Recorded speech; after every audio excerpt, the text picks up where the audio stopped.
Bom, vamos iniciar aí. Boa tarde aí, Marcos. Boa tarde. Pessoal que for assistir. Essa então é a nossa aula de número 10. Só para atualizar aí, Marcos, a gente fez uma gravação em loco de uma unidade aqui nosso próximo, do procedimento, né? Um procedimento de recolhimento. A gente vai fazer um recolhimento de um gás, né, de um fluido refrigerante, um procedimento para fazer limpeza. A gente fez uma limpeza com nitrogênio e também com R141B, e também o de recarga de fluido refrigerante, né? Então, só na guarda do pessoal da edição aqui, fazer tudo aqui para deixar disponibilizado aí, certo? Uma gravação boa aí, próximo no ambiente de laboratório, né? A gente fez no simulado ali, a gente tem uma bancada, né? Uma bancada de sistema split system. Aí foi com auxílio com os professores da unidade, nossa parceira aqui.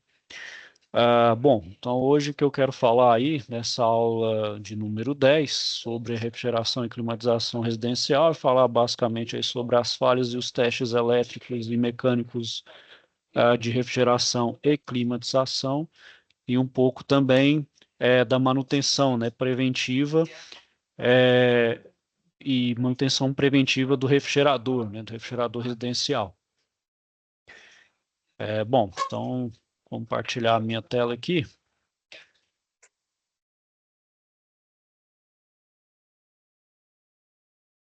Bom, então sobre as falhas, né, e os testes elétricos que a gente pode ter sabe que a gente tem a parte mecânica, né, e a parte elétrica do meu sistema de refrigeração e climatização. Bom, um teste que num componente que é bem comum é o termostato, né? O que significa o termostato? Ele hoje a gente tem os termostatos acho que eletrônicos, né? Os primeiros são aqueles eletromecânicos, então utilizavam a lâmina bimetálica, então se baseia por um termoparo, por uma temperatura de referência. Então, eu programo por uma temperatura, se eu ver que minha temperatura interna está acima daquele que foi programado, então, de uma forma mecânica, aciona ali um contato, esse contato aciona o compressor, que começa o ciclo, e vai até atingir a minha temperatura. Atingiu a temperatura, aí faz o desligamento do contato, desliga o meu compressor, né? Então, esse é praticamente o funcionamento do meu termostato. O seu mau funcionamento pode impedir a partida do compressor, né? Então, no momento que ele é solicitado, né, ou pode gerar aquele mau contato, que ele pode ficar ligando e desligando de forma com forma de interrompendo, né? Isso pode dar aqueles picos no meu compressor, diminui sua vida útil. Pode ser causada essa falha por algum contato elétrico ou alguma sujeira, né? Então pode ter sujeira acumulada ali e que leva à descontinuidade. Também pode ter um problema de superaquecimento. O superaquecimento acaba gerando uma dilatação excessiva ou até queimando os contatos, né? Então, fazendo então que o meu contato ali, eu sempre fecho meu circuito fica sempre ligando, aí o meu compressor fica trabalhando de forma sobrecarregada, né, ligando de forma ininterrupta, e isso também reflete no rendimento do meu conjunto. Então eu vou utilizar um multímetro, né, para fazer a verificação do componente. Posso verificar isso através de corrente, né, fazer um teste corrente conforme o meu fabricante orienta. E também fazer um teste de continuidade, para ver se então os meus componentes ali têm a devida continuidade, se não tem cabo rompido ou algo nesse sentido. Identificou, recomendar a substituição, né? Nunca tentar fazer aquela recuperação, dar um jeitinho, ou fazer alguma coisa de contato elétrico com a solda. Não, faz a substituição. O termostato geralmente é um componente, não é tão caro assim, é um componente relativamente barato aí frente ao sistema, né? Comparado, por exemplo, com o compressor e os outros componentes, é relativamente barato. Outra falha e dos testes que a gente faz também é no dispositivo de proteção, principalmente dos compressores, né, que é o protetor térmico, né, para evitar que o meu compressor se superaqueça, né. O mau funcionamento desse dispositivo que pode impossibilitar também a partida do compressor ou ele também ficar atuando como se fosse com um mau contato e funciona meio de forma abrupta, né? Meio que de forma intermitente. Aí isso pode gerar problema no meu compressor, então danifica. Aqui no Brasil, pessoal, os nossos protetores térmicos são acoplados externamente à carcaça do compressor, para justamente facilitar a identificação, né? Ah, claro, países frios não tem como ele estar fora, né? Porque aqui o nosso país é tropical, não tem interferência. Agora, num país mais frio, um protetor térmico pode ficar mascarado com a temperatura externa. Aí ele não trabalhar corretamente. Então tem que ser internamente, para não ter esse problema da ter enviesado a temperatura de leitura, né? E para testar o funcionamento desse protetor, a gente utiliza um multímetro e a função de continuidade e recomendar então a substituição conforme então o meu manual indica. Um outro teste que a gente faz é nos relés de partida, né? O relé de partida é para permitir ou não a energização da bobina auxiliar do compressor, né? Que vai fazer então o funcionamento do meu compressor de refrigeração. Esse mau funcionamento também impede uma partida do compressor, né? E o mais utilizado aí do relé de partida é o PTC, né? E ela é feita utilizando também o multímetro. Então a gente observa, né, se o enrolamento de fio virado para baixo não deve haver continuidade, né? Então não pode ter aquela continuidade, porque ele vai abrir e fechar o circuito. Se enrolar para cima, tem que ter a continuidade. Se o comportamento for diferente do que está escrito, providenciar a troca conforme o fabricante. Na parte eletrônica também, pessoal, a gente também tem que dar uma olhada no capacitor, né? O capacitor, ele é um auxiliador ele auxilia na partida do meu compressor. Dependendo do meu tipo de compressor, ele tem que ter uma partida suavizada. E quem é responsável pela suavização dessa partida é o meu capacitor, né? O capacitor, a gente sabe que ele acumula energia, então a energia, né, ele vai descarregando essa energia no compressor de uma forma, vamos dizer assim, mais linear. O compressor não tem, então, um comportamento de uma partida direta, né? Tem um pico de corrente que pode dar um solavanco e isso pode ser prejudicial para o meu, dependendo do modelo do meu compressor. Bom, e essa falha ocorre pela utilização de um modelo não recomendado, né? Ou, né, fora da capacitância recomendada pelo fabricante ou devido ao número de ciclos de partida, né, e posterior desenergização do compressor. Isso pode, então, é, sobrecarregar o próprio compressor, perdão, o capacitor, né? Bom, como eu faço a análise do meu capacitor? Eu posso verificá-lo visualmente para identificar a deformação no corpo, né? A gente sabe que tem ele é um formato cilíndrico ali, né? Então você já pode ver alguma deformação ali no seu corpo, nos terminais, né? E realizar os testes, né, para verificar o funcionamento. E além disso, eu posso verificar, né, como ele tem um meio dielétrico ali, que geralmente é um líquido, ver se tem esse vazamento também. E, claro, né, como todo capacitor, a gente não pode fazer um teste com ele energizado, porque a gente pode tomar descarga, né, a gente mesmo pode tomar descarga, ou senão meu próprio multímetro. Aí eu posso estar danificando e não utilizando meu multímetro. Então eu faço a descarga do meu capacitor para aí sim fazer então a verificação da sua, sua capacitância, ver se realmente está aquilo que está, por exemplo, ali na capinha dele lá, né? Isso é tantos Faraday, né? Microfaraday, nanofaraday, picofaraday, enfim, né? E para esse procedimento a gente utiliza um resistor, né? Conforme a especificação do capacitor em questão, né? Bom, e após o descarregamento, a gente utiliza um multímetro e vê a continuidade para verificar se realmente ele está tendo algum, né? Se ele consegue estar com capacidade de armazenar carga ou não. Se a minha leitura do multímetro tender a zero, né? Então ele começa a zero, é praticamente a curva típica do capacitor. Então ele sobe ou dependendo ele desce, né? Então se tender a zero e depois começar a subir, está funcionando. Ou se ele ficar a zero e permanecer, então o capacitor está em curto, né? Ou seja, ele não está carregando, né? Então, quando a gente passa um osciloscópio, por exemplo, em qualquer circuito com capacitor, por exemplo, quando é no indutor ou ou num resistor, a gente vê, por exemplo, quando é um sinal contínuo, né, alternado, você vê a oscilação. Quando você coloca um osciloscópio em torno do capacitor, a tendência da curva você vê ela mexendo, principalmente de cima para baixo, quando ela vai tendendo a zero. Ou seja, está energizada, ela tem que descarregar, né? Ou quando você desliga, ela vem e sobe. Você vê essa movimentação. Bom, e caso a leitura então não tenha nenhuma mudança também, o que pode acontecer? Meu capacitor pode estar rompido, né? Os terminais abertos também eu preciso fazer a substituição. Bom, com relação ao compressor, qual as falhas, né, e os testes que eu devo realizar. Então, o compressor tem que estar distanciado eletricamente, né, ou seja, carcaça e motor elétrico tem que estar isolados, né, então, para não ter interferência. Então, para testar essa condição, a gente remove a tampa que protege os terminais elétricos, que é o comum, bobina ciliar e bobina principal do compressor.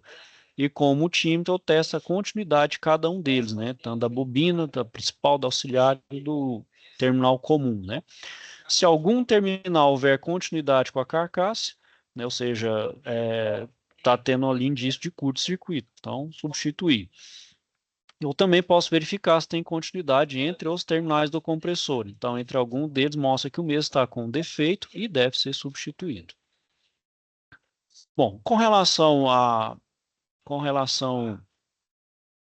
ao refrigerador residencial, a gente até não só nele, mas como nos aparelhos de ar-condicionado, a gente tem que ter uma atitude preventiva, né? Que são as três manutenções que a gente tem, né, pessoal? Que é a corretiva, a preventiva e a preditiva. Mas aqui a gente utiliza mais a corretiva e a preventiva. Nos aparelhos, vamos dizer assim, mais complexos aí, que tem um valor agregado maior ou é um sistema mais robusto, aí a gente vai se utilizar da manutenção preditiva. Mas no caso aí, como a gente está lidando com sistemas residenciais, praticamente na preventiva, a gente fazendo a preventiva já é uma boa forma ali de se ter um prolongamento da minha vida útil do meu aparelho. E também eu também vou ter uma questão de economia, né? Para não deixar, por exemplo, o meu aparelho chegar tudo oxidado, tudo sujo, nada, não fazer nenhuma ação, que aí eu vou estar chegando no limite, né? Fazendo meu compressor trabalhar além do normal, né? Aí eu vou ter mais prejuízo. Só a preventiva ali pode ser um gasto que eu tenha de preventiva seja muito menor no momento da corretiva, né? Então, apenas agir preventivamente nos sistemas simples, né, de refrigeração residencial já é o bastante. Então, falando do refrigerador, pessoal, né, uma das coisas ali que mantém o isolamento do refrigerador é a borracha, né? A borracha ali que tem um ímã, né, que veda junto ali com a parte fixa, né, do meu refrigerador e isola o meu sistema, né? Então, essa vedação aí também é gacheta, né? Pô, é uma gacheta ali. Então, é uma borracha, né, com a gacheta e um ímã, que vai fazer, então, a melhor vedação possível. Né? Geralmente, aí, né, pessoal, os aparelhos mais antigos, à medida que vai ressecando, aí você vai perdendo aquele poder de vedação, aí o seu refrigerador tende a não refrigerar, você vai aumentar ali, você vai sobrecarregar o seu compressor e os outros componentes, né? Então, sempre fazer uma verificação periódica, se possível, fazer a troca dessa borracha, né? Um outro problema que a gente tem são os ruídos estranhos, né? Então, principalmente compressor, né? Ou algum outro parte aí, mas principalmente ao compressor, né? A outra é fazer a limpeza da condensadora, né? Então, aquela grelha externa que a gente tem ali, né? Hoje, os refrigeradores mais novos, aí, o side by side, os mais novos, frost free, inverter, a condensadora é interna, né? Então está menos sujeito a ter problema de sujeira. Então, vamos dizer assim, a única coisa que se tem que levar em consideração é a limpeza mesmo da parede externa e as distâncias, conforme o fabricante fala, né, para melhorar a questão da troca de calor, né? A gente sabe que a condensadora é o calor que é retirado lá da parte interna e joga externamente, né? Então, não é, o que a gente tem que ver é se está sujo de poeira, né? Que é a poeira, então, ali, né? O pó ali, qualquer outra coisa, ele funciona como uma espécie de isolante, ou seja, eu não consigo fazer a troca térmica entre o fluido refrigerante e o meio externo. Então, aquele calor que deveria ser expulso vai continuar dentro ainda do meu fluido refrigerante, eu não consigo expulsar. Então, a poeira, gordura também e outras impurezas, eles funcionam como isolantes térmicos. Então, eu preciso limpar aquela grelha ali da condensadora do refrigerador. Ainda mais ali que funciona por convecção natural, né? Então, além disso, eu tenho que garantir também ah, uma circulação natural de ar ali, né? Já que não tem uma ventilação forçada, eu tenho que garantir uma ventilação natural tanto quanto possível, né? Então, a providência é limpar, fazer uma limpeza periódica. A outra também é fazer a limpeza dos compartimentos internos. Se o meu sistema não for aquele frost-free, né, que não utiliza a resistência interna para manter o gelo ali o mínimo possível, então tem que ficar fazendo aquele sistema de degelar, né? O degelar é desligar e tirar a camada de gelo, que o gelo também internamente ele atua como isolante. Acaba que tem aquela camada de gelo e a camada de gelo acaba eu não consigo retirar o calor do produto. Ele vai ter um bloqueio entre o calor do produto que eu quero retirar e o meu fluido refrigerante, que ele pega o calor, não vai ter jeito. Então, se eu colocar, por exemplo, uma comida que acabou de fazer e ela está numa temperatura ambiente, uma temperatura mais alta, vai ser muito mais difícil. Vai exigir muito mais do meu refrigerador, principalmente essa questão do gelo, né? E além disso, as próprias sujeiras e impurezas, que também, dependendo ali se gerar camada, ele funciona também como um, um isolante térmico. E além da questão do odor, né, que é uma nada nem um pouco desejável, né? Outro problema também, né, pessoal, é uma manutenção que a gente tem que verificar no refrigerador, é o alinhamento das portas, né? Então, se for um duplex, né, ou um side by side, né, ou até uma de porta única, então sempre verificar ali o alinhamento, né, para estar dentro daquele enquadramento ali, né, do molde, por exemplo, da geladeira com a porta, né? Porque uma fresta, o mínimo que seja, você já está retirando o isolamento necessário, né, para poder manter a temperatura sempre constante dentro da geladeira, né? E caso tenha um refrigerador com compartimento para retirada de água, né, ele tem um chamado dreno, então tem que limpar o duto de drenagem. Geralmente fica embaixo, um pouquinho acima ali do compressor, tem uma espécie de bandeja. Geralmente é embaixo ali, tem um dreno que joga essa retirada dessa água, né? Então, para evitar o acúmulo também de sujeira e outras partículas. A mesma coisa do dreno do ar-condicionado. E outra coisa é o nivelamento dos pés do refrigerador, né? Então, por exemplo, nos modelos Frost Free, eu tenho que ter um inclinamento para a água, decorrente do degelo automático, né? Então, ele vai para aquela parte traseira, então ele tem que estar levemente inclinado. Claro, não pode ser uma inclinação muito demasiada, porque você pode estar sobrecarregando o seu compressor. Talvez o compressor, na posição que ele esteja ali, ele não suporta uma inclinação muito grande. Então, de certa forma, esse Frost Free, o meu compressor, ele já tem uma inclinação que compense esse desnivelamento obrigatório, por exemplo, dos Frost Free. Então, ali ele já ajeita, ou caso ele não tenha isso, de forma alguma, ter essa, né, inclinar ali que você pode estar, principalmente quando o compressor estiver trabalhando. Então, você pode estar sobrecarregando ele aí. Bom, e no caso da manutenção corretiva no meu sistema de refrigeração residencial, tem uma ocasião em que ele vai manter uma temperatura acima do desejado, né? Ou seja, programei, sei lá, 5 graus, né?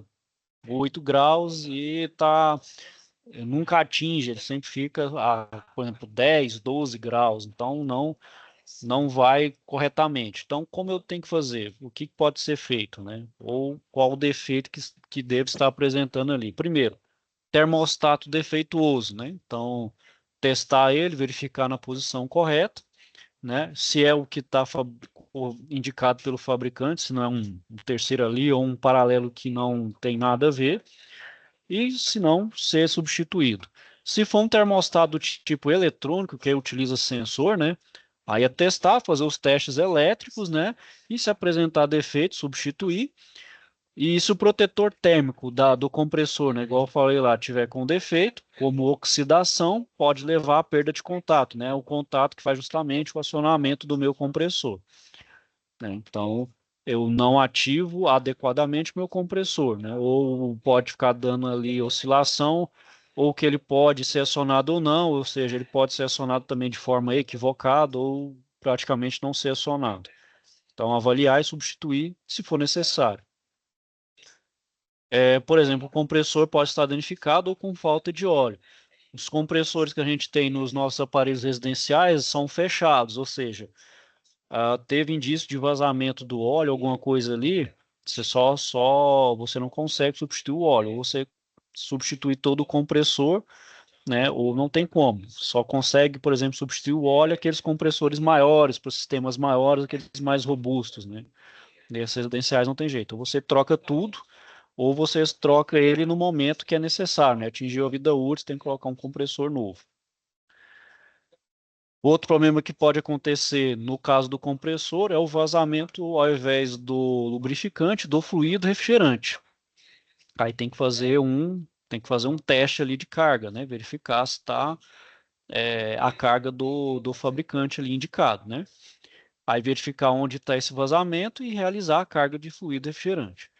A vedação das portas, né? Essa aí é acho que creio que seja um dos mais comuns problemas aí de refrigeração residencial.